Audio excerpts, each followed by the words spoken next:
So we've had your test results back from the lab, and I'm sorry to have to tell you that it's not good news. It is cancer. In 2010, there were 2 million people in the UK living with cancer. By 2016, that number had grown to 2.5 million. We Are Macmillan was a lovely statement of intent, if you like. Our main objective for the launch was to really drive mass awareness. And the 2 key prongs to this approach were PR and TV. I remember very clearly Katie reading out this script to us and total silence in the room. From the get-go, we saw breakthrough results for the advertising.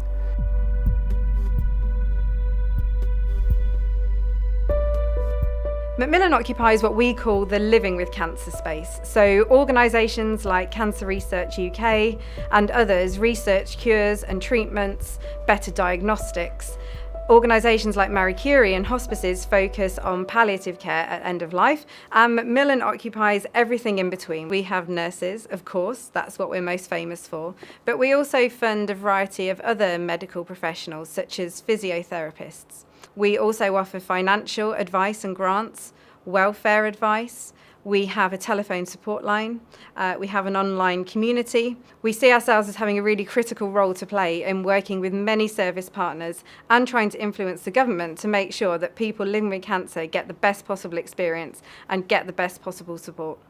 The challenges facing Macmillan, which are really the challenges facing the UK in terms of cancer care, are significant. An ageing population, an increase in the rate of cancer diagnosis, more people living with cancer and living beyond cancer but still needing support of the kind that Macmillan provides. And as you can tell, there's not lots and lots of money swirling around in the NHS and elsewhere to pay for that provision.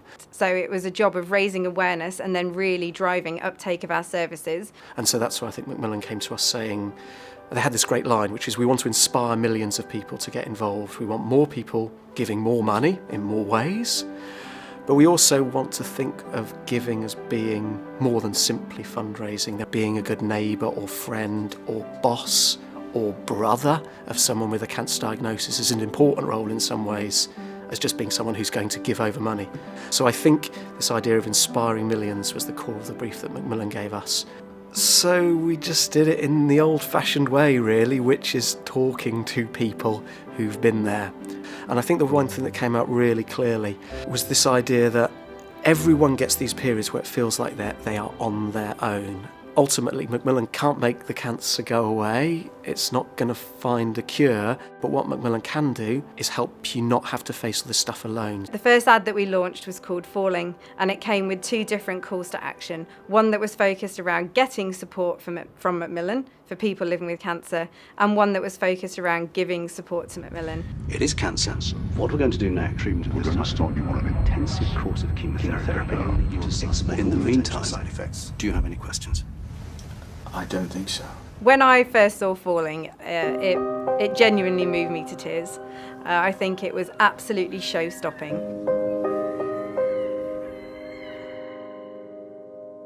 Today, 889 people will be hit with the news they have cancer. Then it will hit everyone who loves them. I think what it did absolutely brilliantly was really dial up the emotional urgency around the need for cancer support in the UK today. You couldn't miss that message. No one should face cancer alone. With your support, no one will. So I think what we got in Falling was, although we were using quite an elaborate visual metaphor that was slightly unreal, the emotional heart of it should feel true to a cancer experience. So that was I think what we got right with that ad. So Thank You was a real attempt to try and widen the story out, contain more information about the services that Macmillan provides, and deepen the story a little bit. Mum, thank you for not just saying everything will be okay. Mark, thanks for talking with my husband. I hate how hard this is for him. Sam Jenkins from Stoke, thanks for putting change in the bucket this morning. And Tim, you're helping so many people. Ben, you've been a really brave boy while Mummy's not feeling well. Vicky, thank you for helping me find a way to tell my son I have cancer. we wanted to really go back to the emotional heart of not being alone. So the Blizzard ad, a very brave actor in Iceland, in his hospital gown, exposed, and so we wanted to really dramatise isolation as powerfully as possible.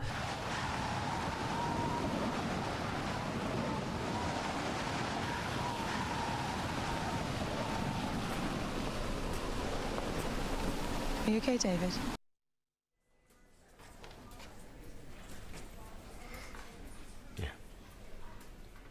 So that was, in some ways, just a restatement of the original role of nurse. The other bit was quite interesting, was this, coming off this Inspiring Millions, which is trying to constantly find new ways to say that Macmillan isn't just your money paying for nurses, but it's also the things that you can do. If you provide help to someone you know, you can become part of this Macmillan thing. And so the second execution in that was encouraging people to, if they've got a friend or someone they know with cancer, to reach out to them, talk to them, be their friend, be there for them. So that was sort of two ads that we made in that campaign. Are you okay, Claire? Cancer can be the loneliest place. Do something amazing and reach out to a friend or loved one with cancer today. So not only was Not Alone a really integrated campaign if you just look at it through the lens of being a brand advertising campaign, but we tried to integrate it even further than that. So for example, within fundraising, we found ways where relevant to integrate it into our messaging and our products. For example, the Not Alone messaging translated into all of our individual marketing direct mail packs, and our analysis has shown that they have been by far our most effective DM pack to date. Also, our Christmas appeal, the year that we launched Not Alone, we really focused on a particular family story, which really resonated with the idea of not being alone and supporting one another at key times. And that was another great example of how we really integrated the Not Alone messaging into a fundraising appeal.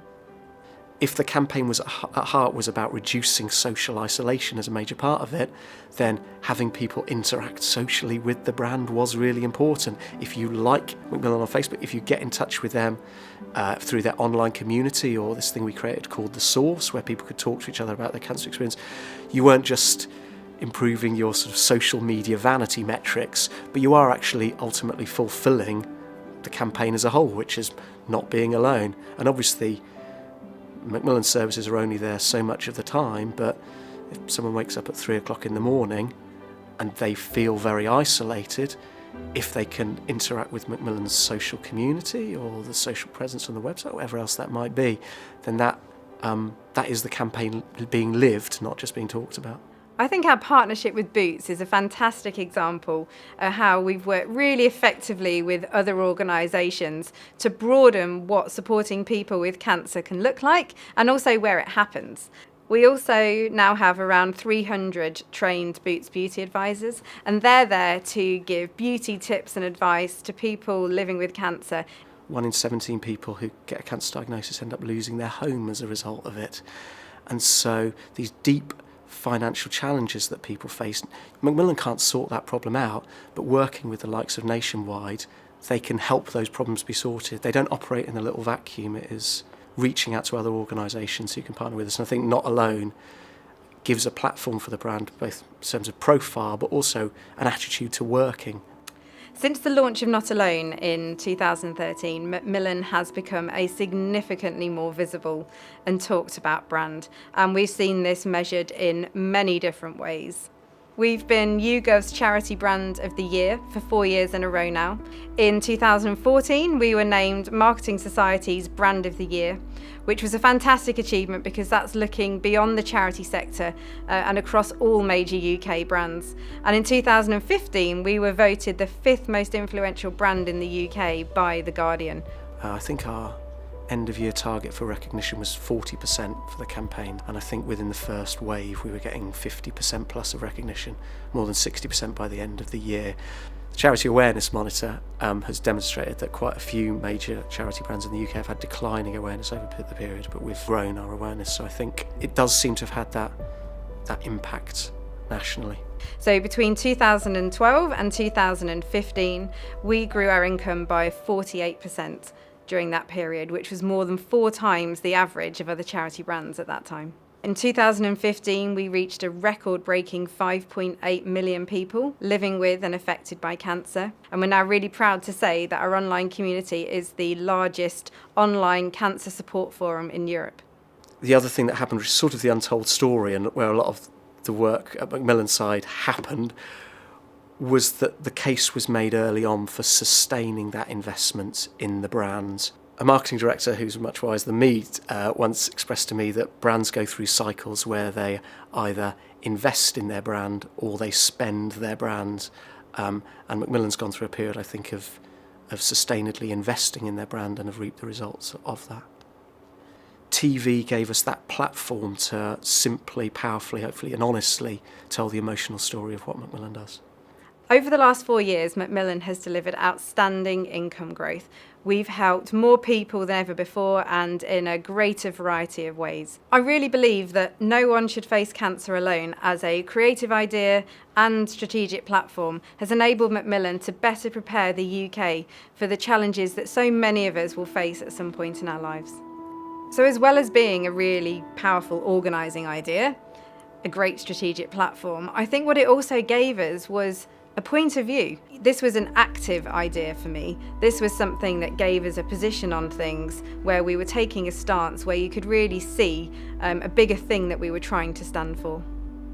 I think with Not Alone, what Macmillan's been able to do is increase its profile, create a more powerful voice nationally that's enabled it to not only reach more people but influence government, create more corporate partnerships. And I think it's probably shown the sector in some ways that sustained investment around a single idea is a viable and responsible model for communications in the charity sector at a time when charities are under greater scrutiny than ever.